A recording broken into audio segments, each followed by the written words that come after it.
Hey y'all, what is up? This is your boy Blake, your proud chief of the Blue Blurs, here to present you with another update video for Sonic Frontiers.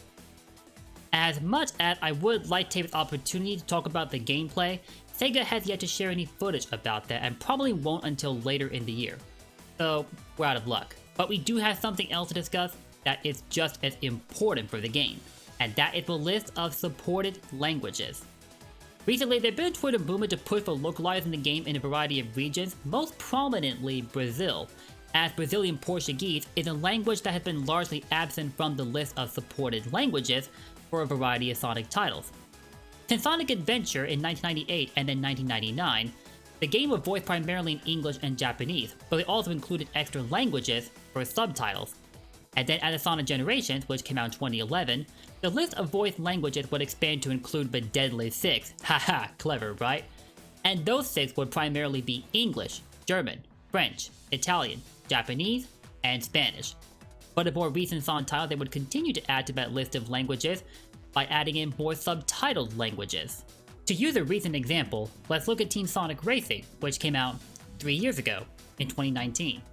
The game released in the following 10 languages: English, French, Italian, German, Spanish, Japanese, Korean, Polish, Russian, and traditional Chinese. The first 6 languages on the list were voiced and subtitled, the rest, subtitle only. Then there's Sonic Colors Ultimate, the re-release of the original Sonic Colors that was first made in 2010. It added to the list of voiced languages, which initially included only the English and Japanese voice cast. It now also includes the French, Italian, German, and Spanish voice cast, and in addition, the Russian and Polish languages were thrown in as subtitle-only languages. And as of today, we now know the list of languages that will be fully supported for Sonic Frontiers. Actually, according to Katie Chris, social media manager for the Sonic brand, these languages were first locked in when development began for Frontiers. And today, SEGA is disclosing that information for our sake. So, here it is, let's take a look at it. First of all, the voice and subtitled languages are of course the Deadly Six. This has been a trend since Sonic Generations in 2011 and it looks like they're sticking with that trend today. These languages are English, French, German, Italian, Japanese, and Spanish. And along with that, we have 6 more languages that will be subtitle only. They are Brazilian Portuguese, Korean, Polish, Russian, Simplified Chinese, and Traditional Chinese. Something of note here is that 3 of the languages have an asterisk next to them. This is to indicate that these languages will be available only on the Xbox and PC versions of Sonic Frontiers. Why this is the case, I have no idea, but I might have a theory in mind that I'd like to share. Near the end of last year, Xbox put out a surprise patch for Sonic Unleashed, Sonic Generations, and Sonic and All-Stars Racing Transformed, all on the Xbox Series X and S consoles, that double their respective frame rates from 30 frames per second to 60, provided the option to do so was enabled. These days, gamers prefer to play on 60 frames per second, and understandably so, because the better the frame rate, the more easily your controller inputs are recognized. Almost time when you found yourself saying, wait, why did my character jump or attack here when I told them to? You'll be finding yourself saying that less often now. Isn't that nice? And in addition to that, the games look much more pleasing to the eye in 60 frames per second, especially Sonic Unleashed. It's often been said that the game has released way ahead of its time, and only now are we really catching up to it frame rate wise with the release of the PlayStation 5 and Xbox Series X and S. Well, maybe more so the Xbox than the PlayStation, because for PlayStation consoles, Unleashed is only playable on PS Now, which isn't the greatest service in the world, but yeah, the point is, while playing Sonic Unleashed on the Series S, I find myself struggling to exit the Werehog stages willingly because they feel so good to play now, and that's a heck of an improvement. And here's something else to think about. When Sonic Frontiers was first revealed to the world, its reveal trailer was re-uploaded over at the Xbox YouTube channel, with captions. But here's the twist. What may have been an inadvertent spoiler was revealed in the captions for Xbox's re-upload of the trailer. Specifically, the fact that the ghostly voice we hear in the trailer was coming from Amy Rose. This information would later be confirmed by the Sonic social media team and, by extension, SEGA. And obviously this revelation sparked quite a discussion about what would become of Sonic's friends during the storyline of the latest game in the Sonic mainline series. But that's a discussion for another time, obviously. The point is, for this quote-unquote reveal to have taken place at Xbox's channel of all places, provided the same reveal never took place over at the channels owned by any of the other console developers, which I don't think it did, and if it ever did, I'm not aware of it. But for this to have happened over at the Xbox channel of all places, along with the recent 60 frame per second patch that had to have been okayed by Sega before Xbox could go ahead with it, this suggests to me that they've been getting along really well recently, which would be fitting, because as some articles I found online suggest, a portion of the team that first worked on the Sega Dreamcast would later migrate to Microsoft to help finish working on the first Xbox console that would later hit markets in 2001. From looking back at these events, it could be possible that a partnership between Sega and Xbox is in the works. If this is true, I hope it doesn't go too far, because I'd hate to see Sonic revert back to the status of a console exclusive, much like how he was during Sega's heyday in the console industry back during the 90s.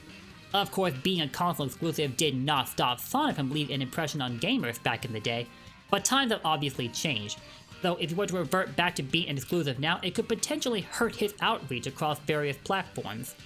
But this could just be me jumping to conclusions, as I am just thinking of theories right now. Whether you believe it to be true or not is entirely up to you. Back to the subject of the supported languages for Sonic Frontiers, we've gotten off topic as it is. To recap, Sonic Frontiers will be voiced and subtitled in English, French, German, Italian, Japanese, and Spanish, and it will also be subtitled in Brazilian Portuguese, Polish, Russian, and if you're on Xbox or PC, Korean, Simplified Chinese, and Traditional Chinese. Perhaps the biggest W out of this entire list is that Brazilian Portuguese is listed among the subtitled languages for Frontiers, as I believe that makes this the first Sonic game to be localized in Brazil.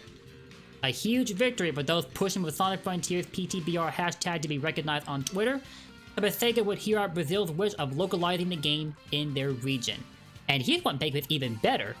Brazil is a country that really loves Sonic the Hedgehog. In fact, here's something many of you might not have known. The Sega Genesis, or Mega Drive as they know it, is still in production over at Brazil. Well, not in the official capacity as you would know from Sega, but more like a reissuing of the product. It's called the Master System Evolution, and there's a picture of it right here. They even have a Sonic logo across the front. My god, they love Sonic. I want to go to Brazil. It also comes with a 6-button pad that used to be produced for the Sega Genesis, and it is loaded with up to 132 Genesis games. You plug it into your TV and you're good to go. Time to take a trip down memory lane. It may not be the same thing as when Sega was a kingpin in the console industry back then, but it's close enough. It's also worth noting that while Sonic Frontiers will be the first Sonic game to be localized in Brazil, even if only in subtitled format, this is not the first piece of Sonic media where that has been the case. Prior to this, all of the Sonic TV shows, as well as the 2020 Sonic movie, have had Brazilian voice talents lent to them. As of now, Brazilian Portuguese Sonic is voiced by Manolo Rey, who's had the role since Sonic Underground, but he would later replace an existing voice actor when voicing Sonic in the TV series Sonic Saturn. By the way, if I say the names of any of the voice actors wrong, please feel free to reprimand me. I really do try my best to get it right. And as far as various other regions are concerned, the same holds true for the non-gaming aspects of the Sonic brand. But when it comes to the Sonic games themselves, language options have historically been quite limited. This problem would see a slight improvement within the last decade, as the number of voiced languages would be increased from 2 to 6, and yet more languages will be added in as subtitles only, both for the in-game dialogue and for the user interface, or UI for short. As for why games being available in a variety of languages is critically important, well, that's about as obvious as the fact that 2 plus 2 equals 4, or the Sonic Adventure is a good Sonic game, even if others will tell you differently. And why would they? You need to be able to present your product in a way that fans of various nationalities will be able to connect with it, be it by understanding the dialogue of the characters, or what's going on during the gameplay. Like, does this point really merit an explanation of any kind? No? Yeah, I didn't think so. Plus, it prevents many inconveniences, like forcing fans to have to translate for any of their friends who aren't as fluent in any of the languages the games are presented in. But that appears to be a matter that the fan community is intent on resolving themselves, as I have seen mods floating around that retranslate Sonic games in different languages. I've dabbled in one such mod myself, which allows me to change up the Japanese subtitles so that they are rewritten in English, hence Sonic Adventure Retranslated or Sonic Adventure 2 Retranslated as just a set of examples. I'm fluent only in English, so that's what I'll typically play the games in, but once in a while I'll switch over to Japanese voice cast because I have a lot of love for the Japanese voice talents as well, including Junichi Kanemaru, the voice of Sonic. Bottom line, the more languages a Sonic games can be released in, the better. And although we're known to debate a lot of things, I don't think that's going to be one of the situations where any disagreements will be had. At least, I'd like to hope so.